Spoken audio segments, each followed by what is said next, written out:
Greetings, greetings, greetings. I am the backpacking Sagittarius, aka the hiking Viking, aka the vagabond Viking. Welcome to my channel. Come along with me on my journey of joy and of pain, of sunshine and of rain. And please like and subscribe.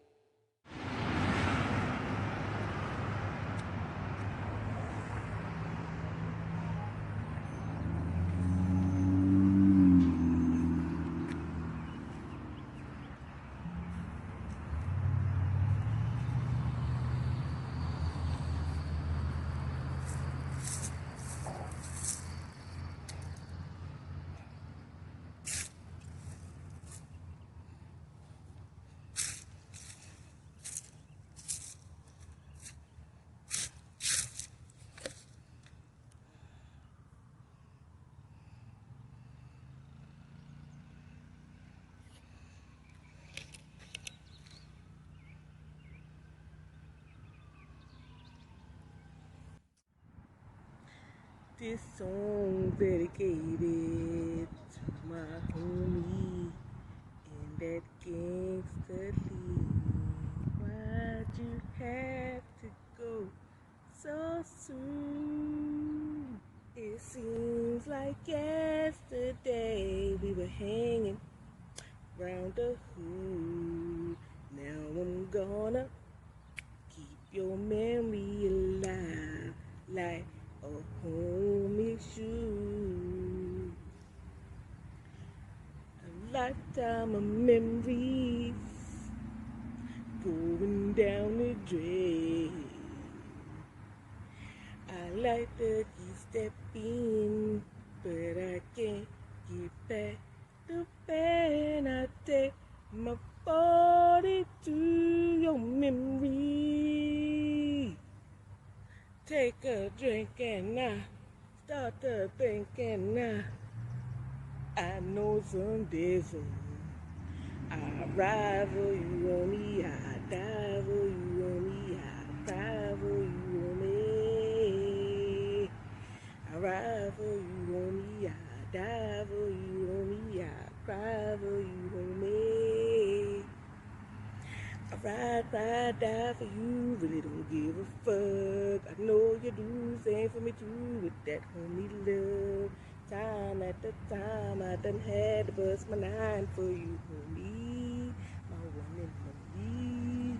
I done put niggas the red, trigger to chest, still don't give a fuck. Gotta see mother die, brother die, till I got homie love that you ever see without animosity against each other. I'm with your brother. I ride for you on me, I die for you on me, I cry for you on me.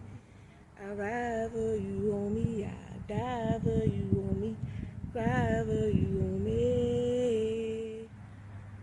Well, Mary, oh Mary, don't you weep and tell Mother not to move. Martha, don't you mourn. You know the Pharaoh's army. You know they've been drowning in the Red Sea, singing Mary, oh Mary, don't you weep and tell Mother not to mourn. Martha, don't you mourn. Bum, bum, bum, bum, bum, bum, bum, bum, bum, bum, bum, bum, bum. Now tell me what you gonna do, ain't nowhere to run. Just come through, it's gonna come for you. Everybody get up, got it, get up, got it, get up, got him. And I'm gonna move everybody on the wrong, don't mind, get up, bang, bang, and let the bang do dee,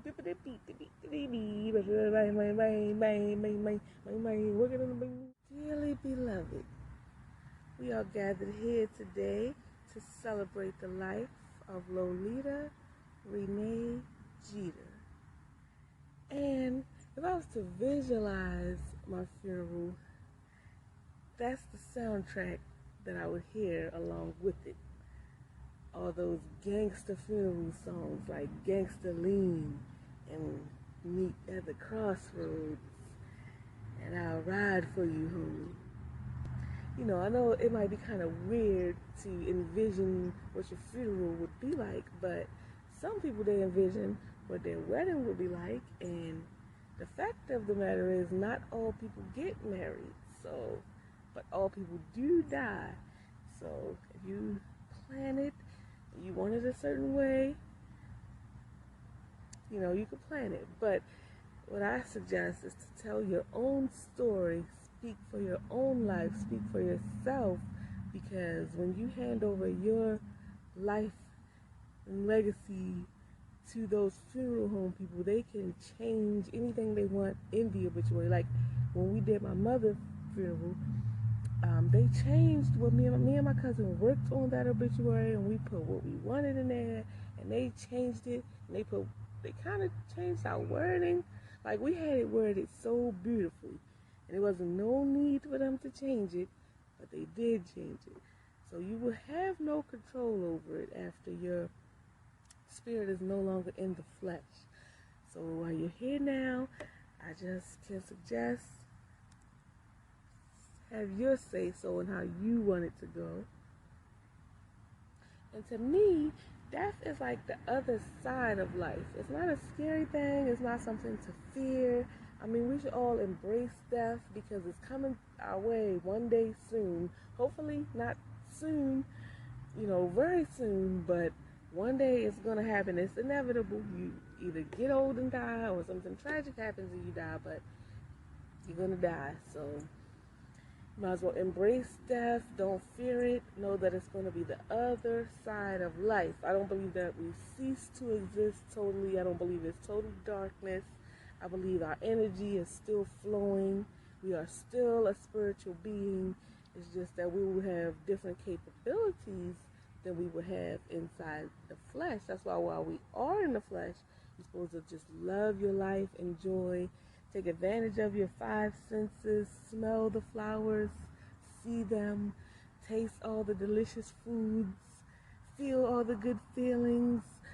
Just do things in life to bring you joy, because that's the moments that counts, that you want to enjoy it. Because when you don't have the flesh, you'll have different capabilities, but you won't have your five senses to enjoy life the way that you have the ability to do it now. So just do it now. But when it is time for death, like usually I won't feel a sadness. Like ever since I was a little girl, and I remember the first death that I ever heard about, like I didn't really cry. Like I had to hold my smile in, and it always happens when I find out that somebody died. I had to hold my smile in because I just feel like they are blessed to be gone, along to be at the side of God, and to experience the other side of life, that, you know, the unknown that we won't know, you know, until it's our time. We'll have to be patient, you know, and one day it'll be our time. But, you know, for all those, you know, everyone grieves a different way. Some people are sad about it, and it's okay to feel that sadness, because you feel the sadness for the loss of life and the presence of that person that will no longer be with you for those moments. You won't have that person's presence anymore, and it will feel sad, it will hurt, but just, eventually just know that you will meet again, you will be reunited. So don't be too sad for too long, and just also let yourself, while you're still here and you're still living, let yourself feel joy, because that's important in life. And they will want you to still experience your life while you have it, because they are experiencing the other side of life, which you will experience when it's your time. So just remember to not have fear towards death. Don't be scared of it. Just embrace it.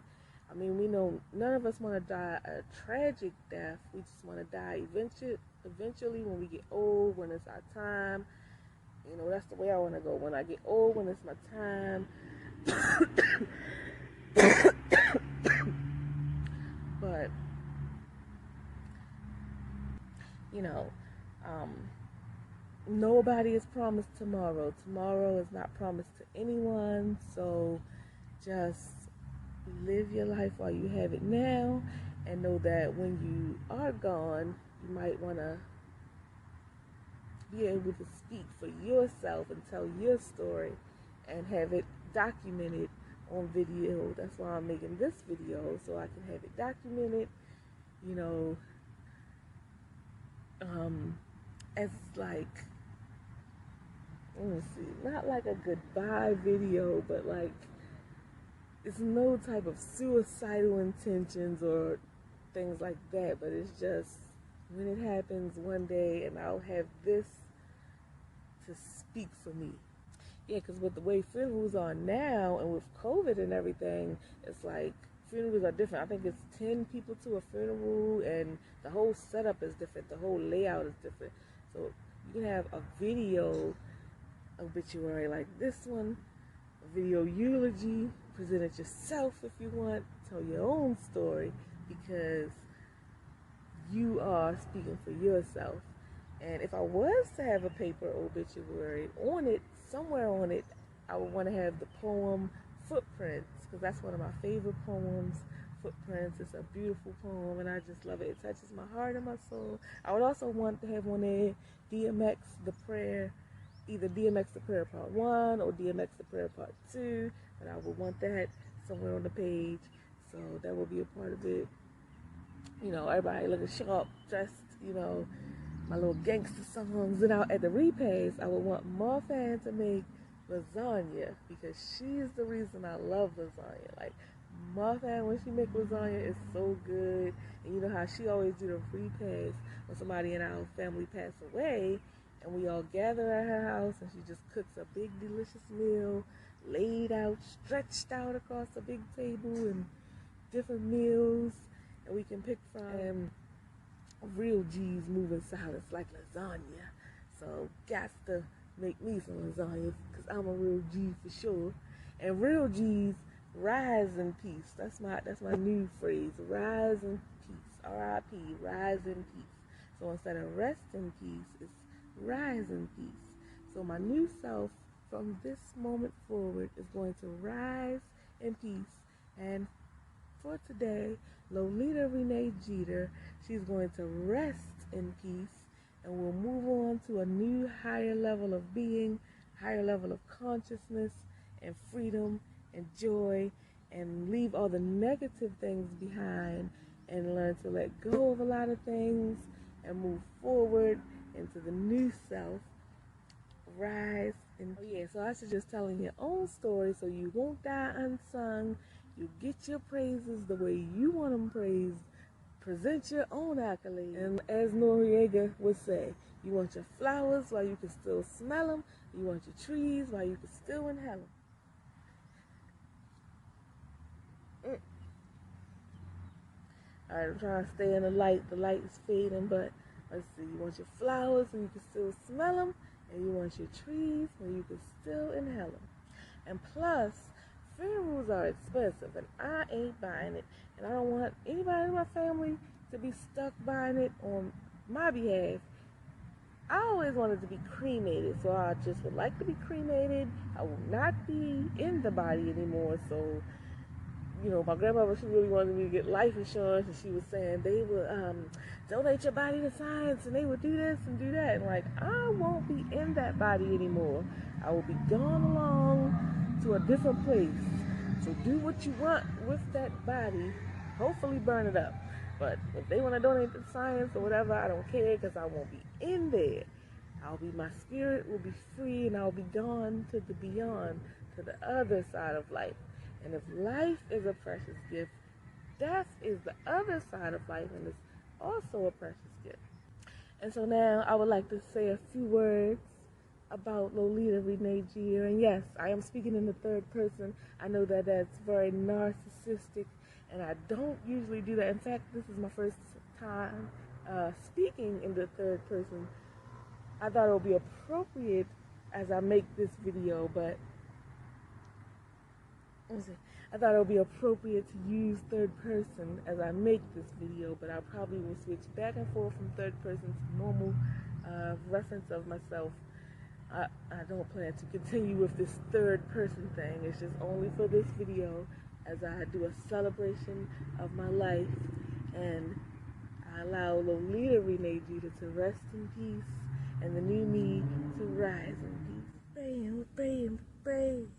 Every day, every day, every day. Stay relaxed, stay relaxed. Now follow me wrong. My ladies ain't terrible. We got laughing, we're passing, we got roll, yeah. When it's time to go bye-bye, all I love to do is cry. And it's wrong, and then I met my Uncle John. Everybody wrong, and do wrong. Ooh, wrong, gotta say wrong, gotta show you can lean on. And we pray. You at the crossroads, so you won't be lonely. See you at the crossroads, so you won't be lonely. And I'm gonna miss everybody, and I'm gonna miss everybody. And I'm gonna miss everybody, and I'm gonna miss everybody. And I'm gonna miss everybody. I'm a good little white side, tell me to lift it. You know the good, again and again. And tell me what you're gonna do. Somebody anybody tell me why. Oh, you won't be lonely. See you at the crossroads, so you won't be lonely. Okay, so also on the obituary, I would have Psalm 46:10, which is "Be still and know that I am God." And what that means to me, when it says "Be still and know that I am God," it means just have faith in God. Know that He's there with you. He's gonna make the changes. You can relax. Be at ease. Don't be stressed. And it just helps me with relieving stress and knowing that God is working on it. And as long as I'm doing my part, and I have faith, and I'm doing everything I can to strive and move forward, and doing what I can to be happy and share love, just be still and know that I am God. Don't be stressed. Unstress your brain. Yeah, because that's one of the many motivational, spiritual, beautiful quotes and Bible phrases and passages. And I just love to collect quotes and Bible phrases, passages, motivational terms, quotes, phrases, all of that. And that's one that I really love. And so that's one thing about Lolita Renee Jeter, that she loves quotes and terms and phrases that will uplift you and bring joy to your spirit and put you at peace and at ease in life. You know how on the we pass it with lists like stuff about your life and stuff like that. So I think it would say she leaves behind to mourn her a big, huge, loving family, and she will miss them all. And she goes on to join a big, huge, loving family, all the members of her family and her loved ones that have gone on before her, and they'll be there to greet her. There who you've gone on to join and who you leave to mourn. And it's just a long list and a big family, so I'll say it that way. By the time she entered 6th grade, she had already attended over 6 elementary schools. And I think that explains some of her social awkwardness. You know, some of it. She's just a weirdo regardless, and we love her anyways. But the fact that she went to so many different schools by the time she even reached middle school, you know, there's a little struggle going on there. But in middle school, she had lots of friends, and she was happy. And she had a group of girls. They called themselves the Bad Girls Club. Her nickname was Smiley. They had a lot of fun. It was fun.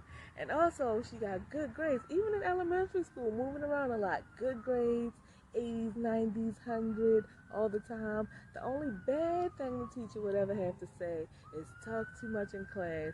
And sometimes I would just talk to like my one friend that's next to me. I wouldn't just be talking all loud amongst the whole class, but I did carry a conversation on with my little friends a lot because at home, my cousins and my sister and everything, they was like older than me, so mostly when you time to talk and get your talking out, you do it to your peer group and your age group. So at school, that was my chance to talk, and I was talking.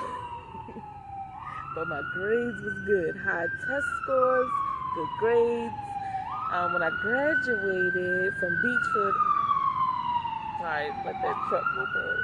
And then when I graduated elementary school from Beachfield Elementary School, I was chosen to give the speech. So I gave a little speech at the graduation. And I was all nervous, and I did it, and I wrote it, and I spoke it, and then yeah, I deserve my flowers for that.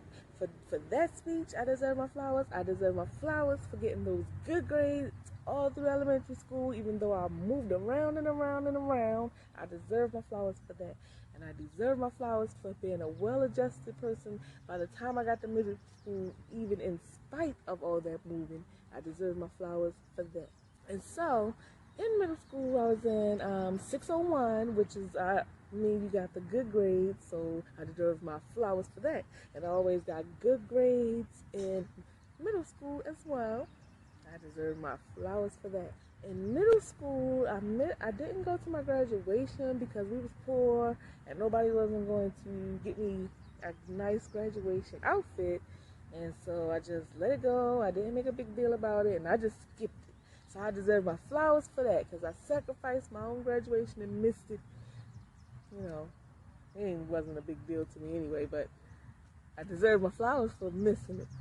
And then in middle school, when you get to choose what high school you want to go to, like you fill out the paperwork and it's a list. You choose your top 3 high schools. So I chose Carver as my first choice, and then I chose I don't even remember what the other ones I chose, but I think I chose Mervo and another one, but I definitely chose Carver because it was a good school, a good reputable school, and I wanted to just have it looking nice on paper. She went to a good high school, a good college, this is that. But so I chose a good high school, which was Carver, and then I chose it because it wasn't too far and I could just catch one bus to get there. So I planned it out, even in the 6th grade, and I deserve my flowers for that well planning.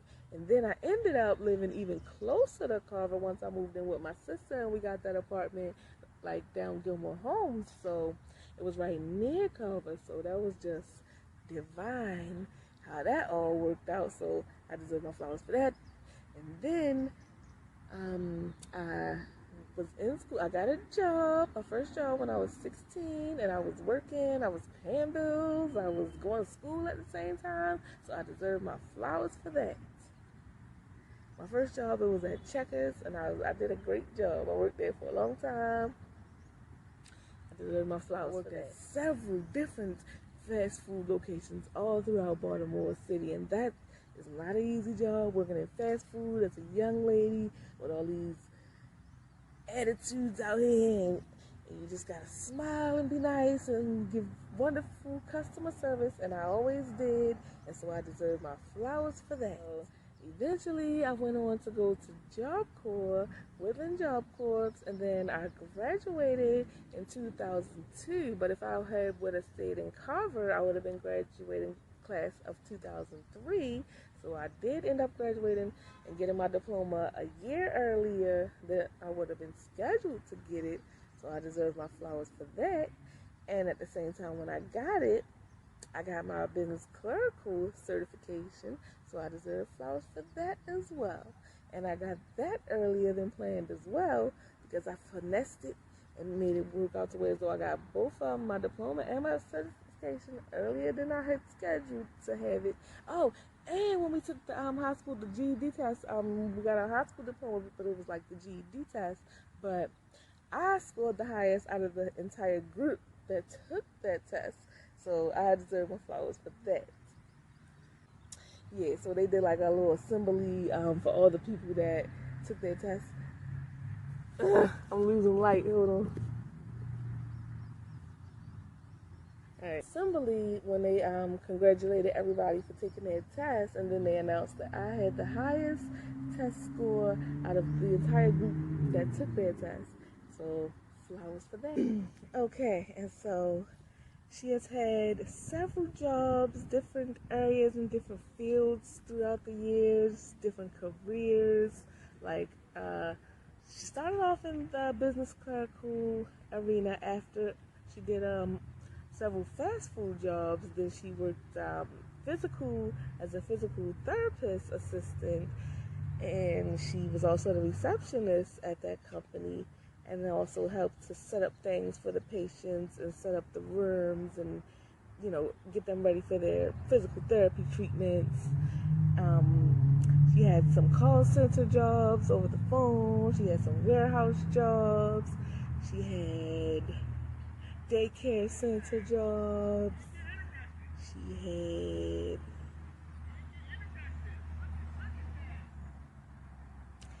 had just mostly warehouse, hospitality services, and childcare services, but just so many different ones. She worked a lot throughout her years and worked hard and was talented. She also, one of her longest stretching jobs was at Applebee's on Ricestown Road, where she was a waitress for many, many years, on and off basically, starting in 2003 all the way up until I think 2018. Yeah, on and off from 2003 to 2018. So a long stretch.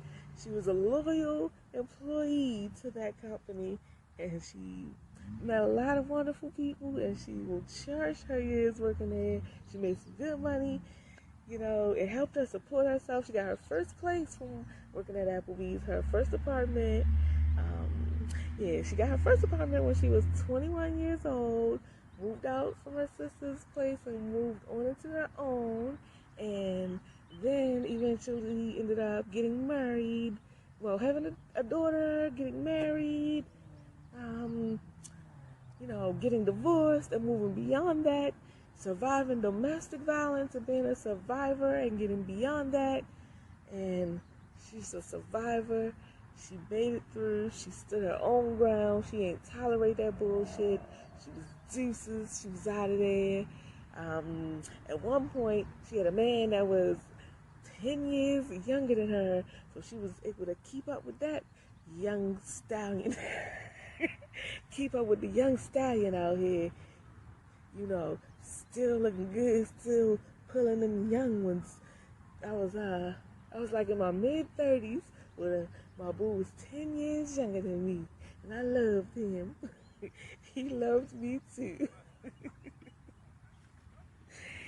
So she had a youthful spirit and at the same time a wise spirit, wise beyond her years. She was a genius, a prophetess, a poet, a poetess, a po, a poet, a poet, and an author and an illustrator. But instead of illustrating through drawing and then through painting and those type of arts, her illustrations are now making videos, and that's a way of illustrating and creating and showing the art in video form. So when I was young, and I used to always say I wanted to be an author and an illustrator, so I am an author and an illustrator. And all the awards and the accolades will be soon to come down the line with patience and with time. Yeah, so in the past, I used to always think it was strange that I didn't get a very sad feeling when someone would die. Um, you know, I found it very weird and strange, but when I think about it, it's just because my soul felt the comfort knowing that they are comforted at God's side, and I had that knowing and that understanding. I had that knowing and that understanding to know that they are on the other side of life. And yes, it is sad that I can't have their presence in my life, but it's also a blessing for them to have that experience.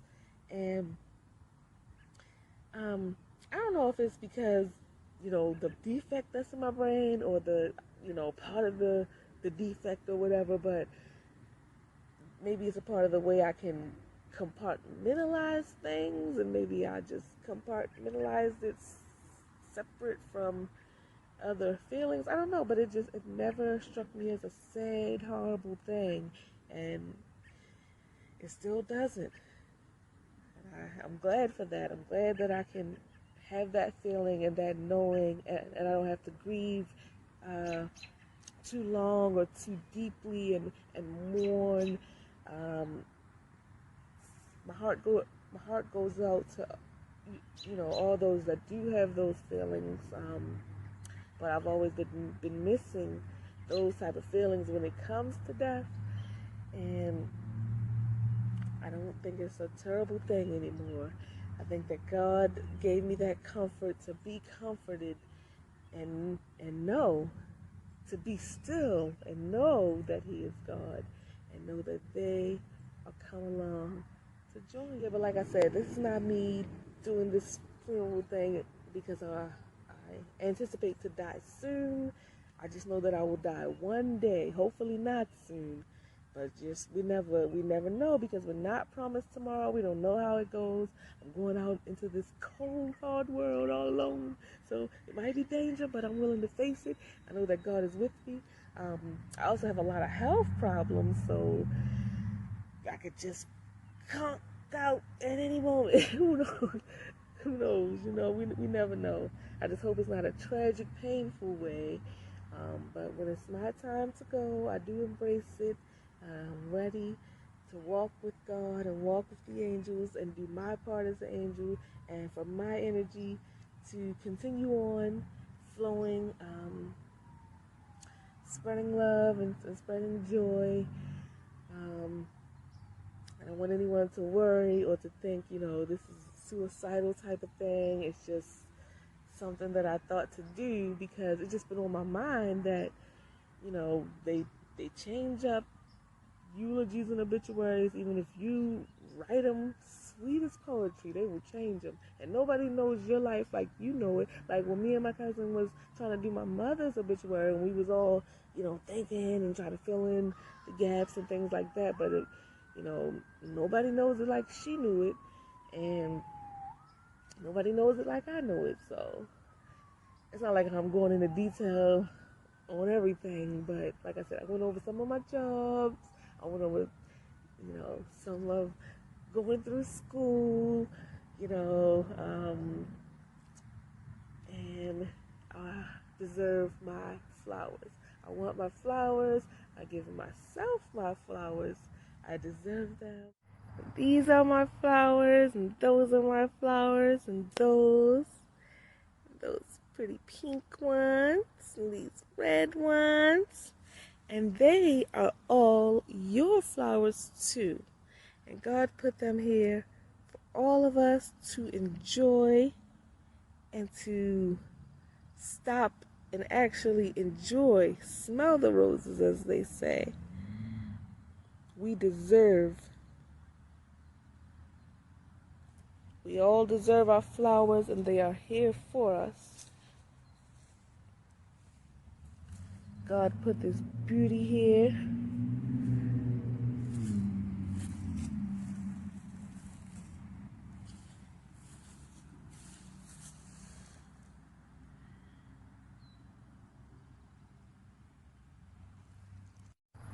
These are my flowers, and those are my flowers, and those pretty pink ones, and these red ones, and they are all your flowers too.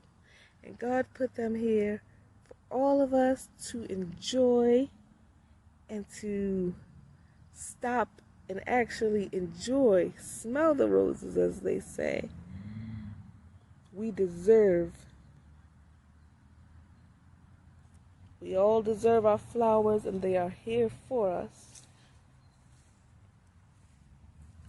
God put this beauty here.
when I see you again, when I see you again, tell you all about it when I see you again. Dearly beloved, we are all gathered here today to celebrate the life of Lolita Renee Jeter. After today, we will allow her to rest in peace, and we will allow the new being to rise in peace. The transition of herself that she's moving forward to positive energy, positive vibration, letting go of negativity, moving on. She's giving herself her flowers while she can still smell them, and her trees while she can still inhale them. You know, I do suggest tell your own story, speak for yourself, get your story out, get your words out. I can do it myself because I can leave it here in video form. Those are the songs I wanted if I was to have it. And like I said, I want the Footprints poem, I want DMX, the prayer. And you know, it doesn't even have to go on paper. I'm speaking it now, and that just visualize it. You see DMX, the prayer on the paper. You see a beautiful picture of me, different pictures. You know, the Footprints poem, the Psalm 46:10. Be still and know that I am God, because it helped get me through many stressful times to know that God is working in my favor, and all I have to do is have faith and walk in my path that I'm supposed to walk, and know that the universe is working with me. It is all aligning for me. Another thing I learned from a YouTube channel that I watched is called Awaken the World. And it was this beautiful video, and it was a phrase, and it said, the soul is dreaming the dream of you. So the soul is dreaming that dream because the soul can't experience things that your five senses can experience while you're here enjoying and loving your life. You can taste the beautiful fruits, see the beautiful flowers, smell them, feel the grass, take off your shoes and connect with the earth, ground into the earth, and feel the energy flowing through you. Because when you move out of the flesh, you'll have different capabilities, but you won't have those capabilities of your five senses. So be the dream that your soul is dreaming, and make sure that, and sometimes it can be a beautiful dream, a good dream, give it some good experiences. Of course, sometimes it will be a boring dream, or it might be a strange dream, or even sometimes a scary dream or a stressful dream. But just give yourself those moments to live and enjoy it as a beautiful dream. And yeah, the soul is dreaming the dream of you, and that's from Awaken the World. It's a YouTube video, and there's just a beautiful quote, and I love it. So we can end with that and go on to the repast and get some good old food. And I love you all, and I'll see you again. A lifetime of memories going down the drain. I like to keep stepping, but I can't get back the pen. I take my 40 to your memory. Take a drink and I start to think, and I know someday soon we'll be hanging out. Your face will be the reason I smile, and I wanna see what I can now have forever. I'll always love you. I hope you feel the same. Really, the way that love can be, where you are not with me. I had to live, I had to leave, I had to live, I had to leave. And I love you more and more. Set you free to fly your pretty wings, your pretty wings, pretty wings, your pretty wings,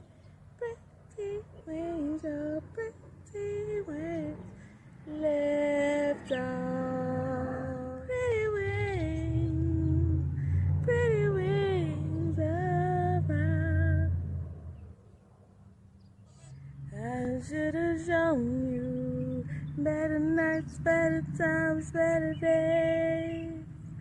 And I miss you more and more.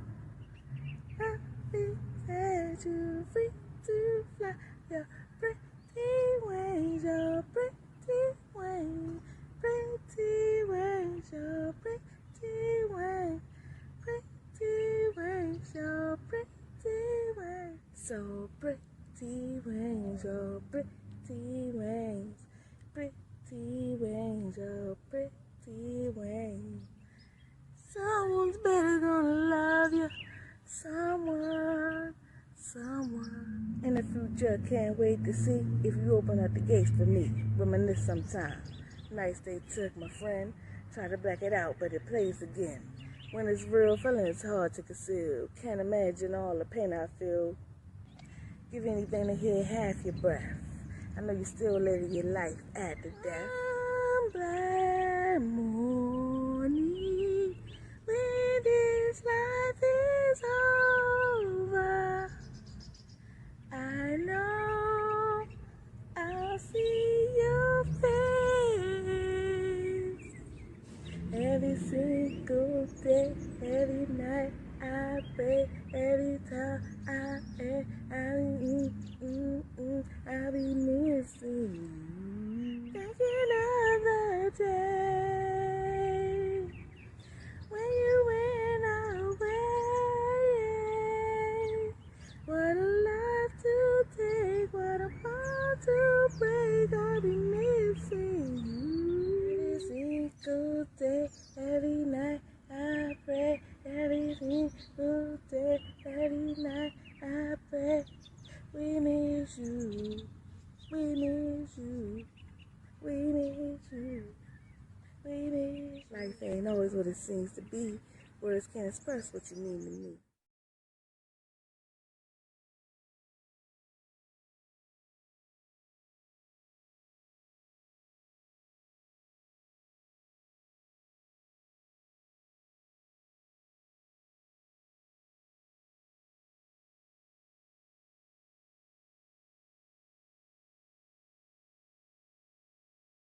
Somebody tell me why.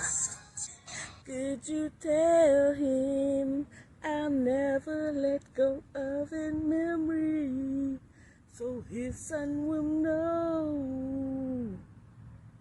Said God's got his back, God said God's got his back, yeah. A lifetime of memory going down the drain.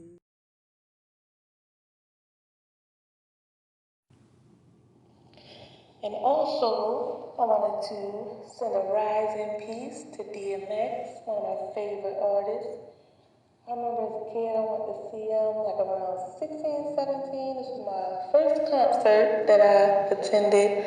It was the Cash Money Rough Riders. Had my little job, and me and my cousin and my friend, we got our little tickets, and we just had a ball. And I had just recently saw him on an episode of Drink Champs, and then by the time I finished working on this video, he had passed away. And I love him, and I want to say rise in peace to a great man, a genius, a talented artist. I know I mentioned I wanted to have DMX the prayer on my obituary, and that's because I really admire his work. So rise in peace to DMX. And also, I wanted to say we get to decide for ourselves what is our own reason for our own flowers. Some of my own reasons may not seem worthy of celebration in your eyes, but to me it does. And I feel that I deserve way more flowers for many, many, many reasons throughout my life that no one has ever told me you did good. But I know that I did. I couldn't think of what else to say as I was recording the video, and I still can't think of all the many reasons, but I'm gonna list a few more in no particular order, just random thoughts on what I deem worthy. And when I mentioned I went to 6 schools before middle school, That was because growing up was rough. So I deserve my flowers for that. I survived and I flourished regardless of it. I mean, in fact, in my autobiography, chapter 2 is going to be called Abused, Haunted, and Kidnapped. And then I started kindergarten. So that just lets you know how rough it was. And I was just starting off. And it was much more craziness throughout my childhood after that. But I deserve my flowers for making it through and being the great person that I am. We just flipped around, me and my sister, from mom to dad, back and forth. We went through childhood homelessness. We went through foster homes, and we went through just couch surfing with our mom. Maybe at our grandmother sometime. We was with our dad. Sometimes we would just be left home for days on our own. Just like trying to figure out what to eat or whatever, just like fending for ourselves and whatnot. But they went through their drug addiction situations, so it was rough on them too. Maybe that's why I love cheesesteak subs so much, because I remember that was like the only meal we would get, and it would be once a week. It would be on Thursday when it was payday. And it was just so delicious. I still love them to this day. But it was what it was. Give me my flowers. I made it through. And even, in elementary school, as a kid, I had to be a caregiver for kids. Bathe them, feed them, put them to sleep. We would change diapers, we'd take them to the park, take them outside to play. And it was like, my mother and my aunt, they was just gone. Sometimes for a couple of days. And sometimes we would just be in there trying to figure out how to take care of the kids. And we was just a couple of years older than them. But we felt responsible to look out for them and take care of them. And I deserve my flowers for that. And, maybe that's why I ended up in the child care field later on in my life. Also because of my daughter, and I wanted to be there to care for her, but also because I just been used to it all my life. Just taking care of kids is a part of what I do. And even as a teenager in middle school, we took care of kids. It was not like in a home without any adults. It was adults around, but we still provided child care. I definitely deserve my flowers for that. And I remember one of my little cousins, Gummy Bear, she was like a little gummy. Like, she didn't want to use her bones or nothing. Like, if you know how you hold the baby on your lap and stand them up and they just might stand up and bounce on your lap. But Gummy Bear, she would just sink her knees down like they was gummy knees. And she wouldn't straighten them up and use them. So I actually taught her how to use her knees and keep them firm. I would hold her knees and be like, hold your knees straight. Hold them. Use your knees. And then eventually she became, able to stand and actually use her legs. It was so funny. I was like, you is one of the chillingest babies I ever met. You just be chilling. You don't even want to use your knees. So, but that's not why her name's Gummy Bear. She looks like a gummy bear as a baby. Now she's a beautiful young lady. And also, I predicted her birthday. I remember talking to my cousin's stomach, and I was like, don't come out today, because I'm going on. We were on a trip to King's Dominion. Like, all right, come out the next day when we get back. And sure enough, my cousin went into labor that next day. And also in middle school, I deserved my flowers because I only got into one fight. Matter of fact, throughout my whole school year, it's one fight. And I won, kicked that bitch ass. So I deserve my flowers for that. And I also got locked up too. That was good. I was in jail for a couple hours till my aunt came to get me. Anyways, it was like, even as an adult, I also kicked a little bit ass because, as I mentioned, my ex-husband was violent, and when he tried to attack my cousin, my female cousin, me at 5'5", I was about 115 pounds, and he was like 6'1", 175 pounds, and I fucked his ass up. It was what it was. You ain't gonna be hitting on no woman in front of me, but then eventually, I was the woman he was hitting. But anyways, I survived it, survived domestic violence, survived childhood, molestation,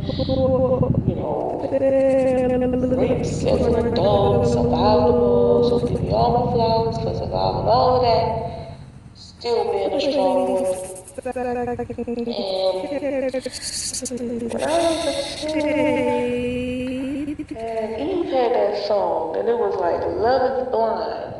And that was at the time when my sister, she was going through a domestic violence relationship. She was a teenager. And when that shit tried to happen in front of me, shit, I grabbed a broomstick and I said, hell no. Started defending her. And even in future relationships she got into, if a dude tried to get violent, she would come get me and I would defend her. And I would be ready to fuck a dude up. I don't give a fuck. Even though she got mad at me that first time I defended her, but I would still come to her defense anytime. My mother, she had this crazy boyfriend named Mr. Leonard. Sometimes he would act crazy and try to hit her. I mean, he was literally crazy. He had like paperwork crazy. He'd get the crazy check every month. And so I would have to go to him and threaten his ass with weapons and whatnot. Like, you better not put your fucking hands on my mother. And just go to him, threaten him. And so later on into the future, I had to deal with that type of stuff myself. And I survived it.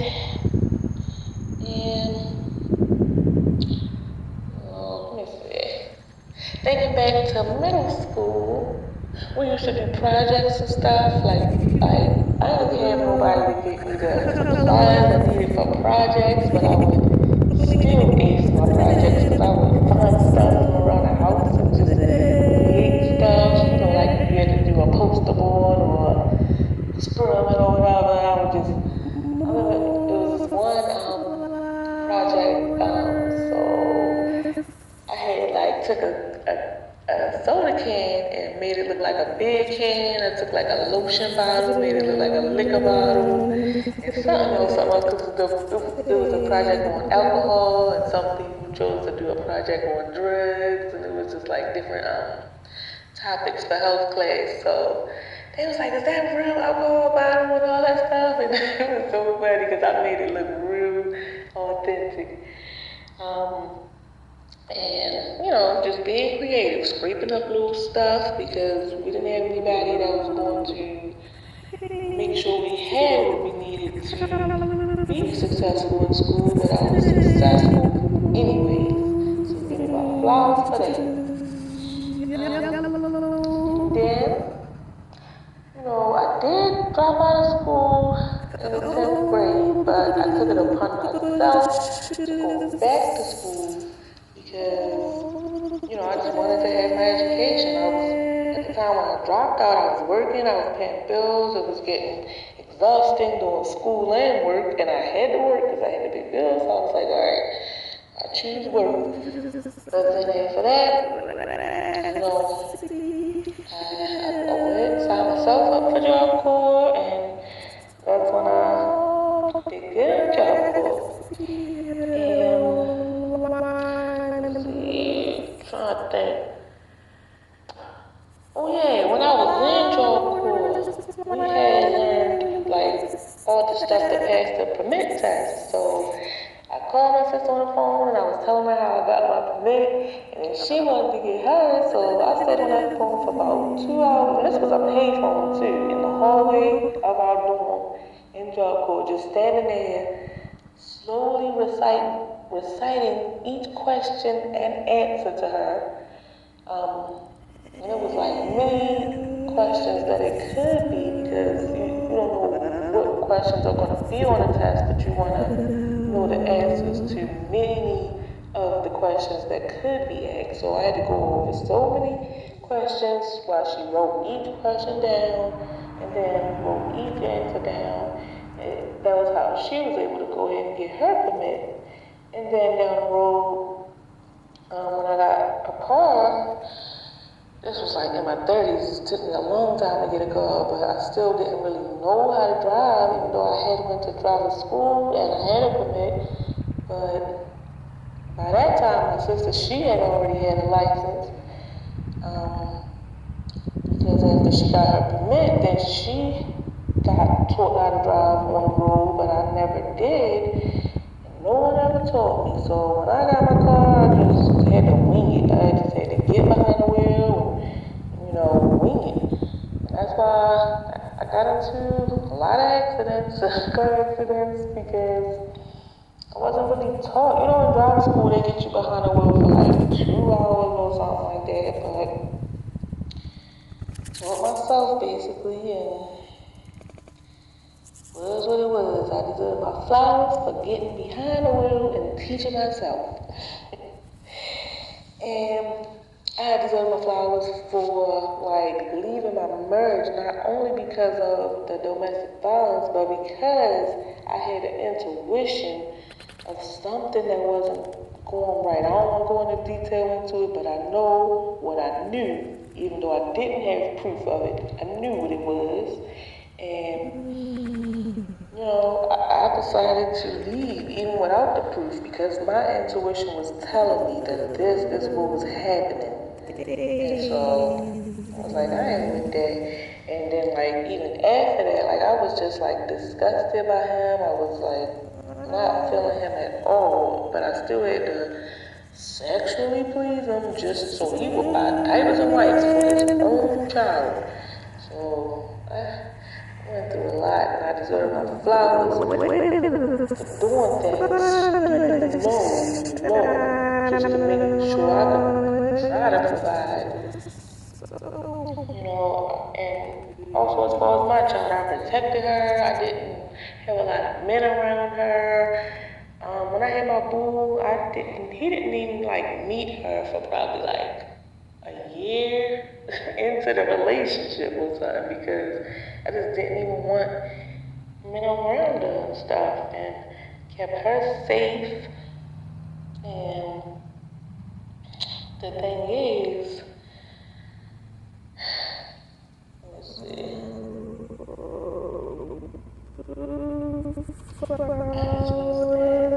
I just was that kid and kept my sister safe, but made sure that the cycle wouldn't continue to my generation, my child.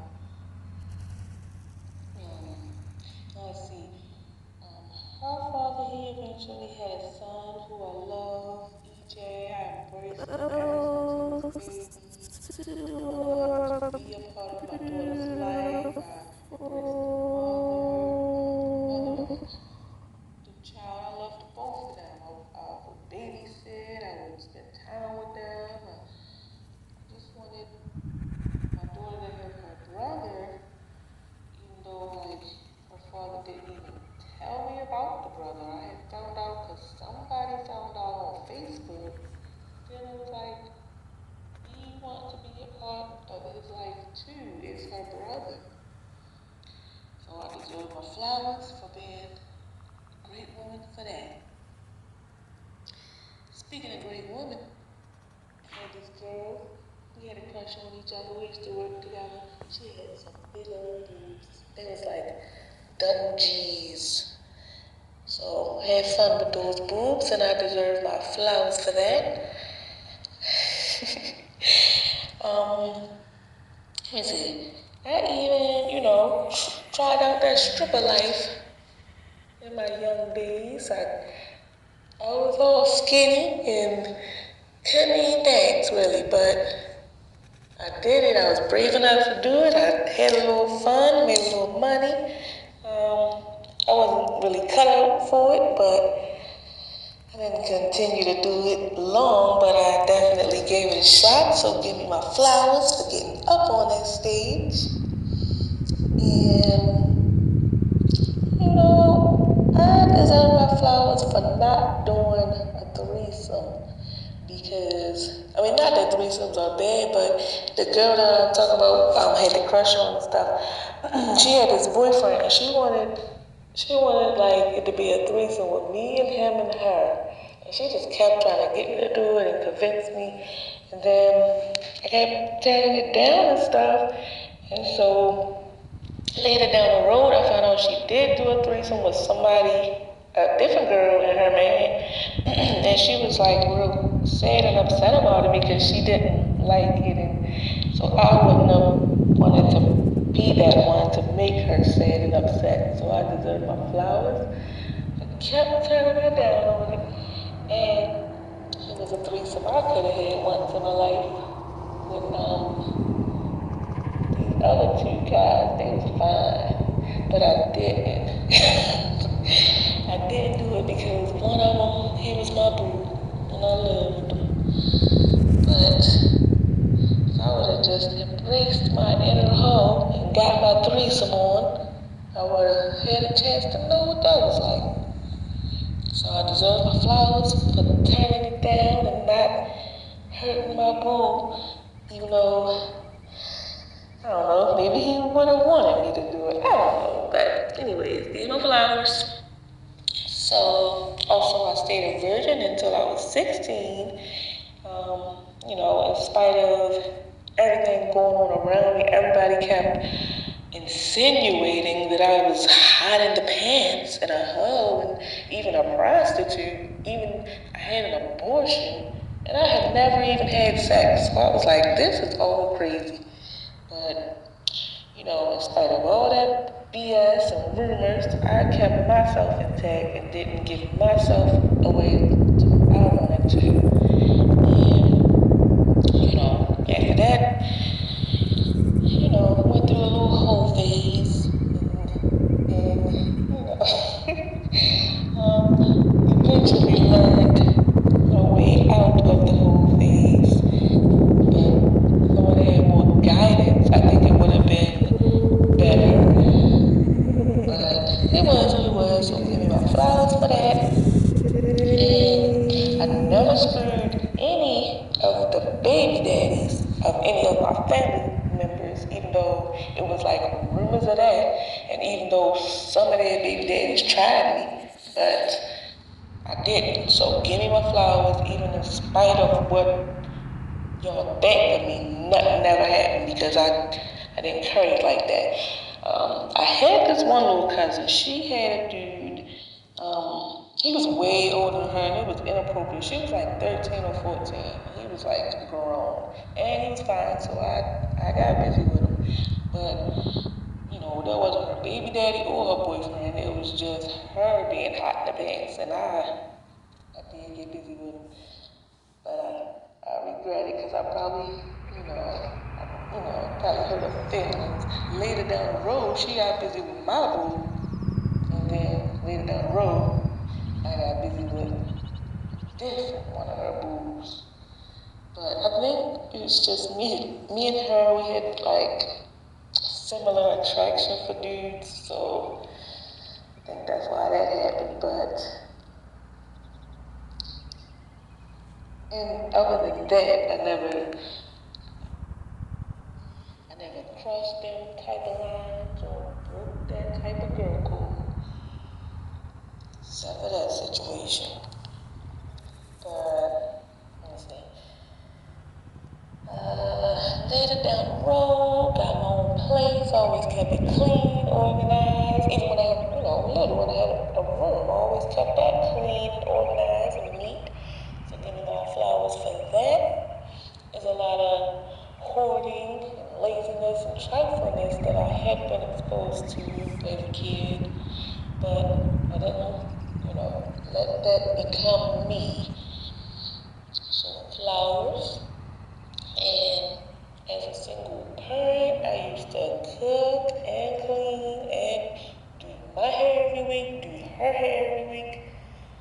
Took care of us both, stayed strong.